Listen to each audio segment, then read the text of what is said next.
1876.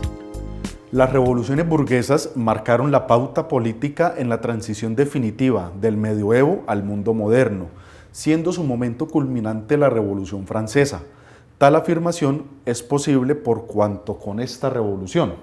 Muy bien, recordemos un poco que la clase burguesa fue una clase que poco a poco surgió y prosperó desde la tardía Edad Media, allá en los burgos, esas ciudades que empezaron a fundarse y a establecerse alrededor de los castillos medievales y que tenían una actividad económica comercial característica que les permitía ir acumulando riqueza. Por tanto, la clase burguesa empezó a acumular poder económico. Sin embargo, como clase no tenían reconocimiento, no gozaban de un poder político, y ahí había una causa de conflicto siempre con las monarquías. Al no tener poder político, pero sí económico, trataron de revolucionar, de cambiar los modelos precisamente político-económicos que habían para el mundo de entonces. Miremos las opciones. Opción A: la burguesía se tomó el poder político en Francia, acabando para siempre con toda manifestación del absolutismo monárquico. Es una opción peligrosa porque pues, pudiera ser un distractor importante. Claro, la burguesía pretende precisamente eso, llegar al poder político, derrocar al monarca que era Felipe XVI. Recordemos que para entonces habían dos grupos: los moderados, que querían una monarquía constitucional; por otra parte los jacobinos, a la cabeza de Robespierre, que no querían la figura del monarca en absoluto, sino que querían avanzar hacia una república con una constitución propia.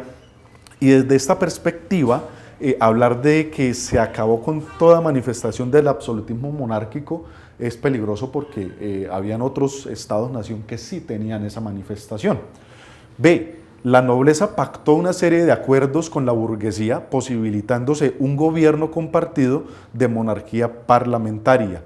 Es una opción que, por lo que acabo de decir, también podemos descartar. La burguesía pues quería el poder, y los más radicales inclusive pues querían la cabeza del monarca, no querían saber absolutamente nada del monarca por esas decisiones tan inapropiadas que había tomado Felipe XVI. C: la burguesía se tomó el poder político en Francia y pretendió extender la llama revolucionaria liberal por el resto de Europa.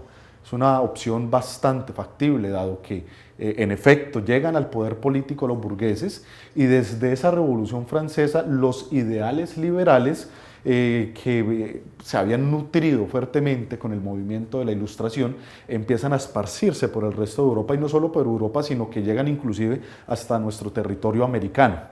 D: se produjo un choque entre la burguesía liberal y la nobleza conservadurista, lo que generó a su vez las condiciones propicias para el ascenso del anarquismo.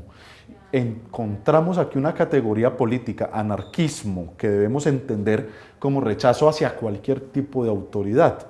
Y entendido así, el anarquismo no tiene cabida dentro del poder político de la burguesía. Por tanto, la D también es contradictoria en sí misma. Entonces, la opción correcta es la C.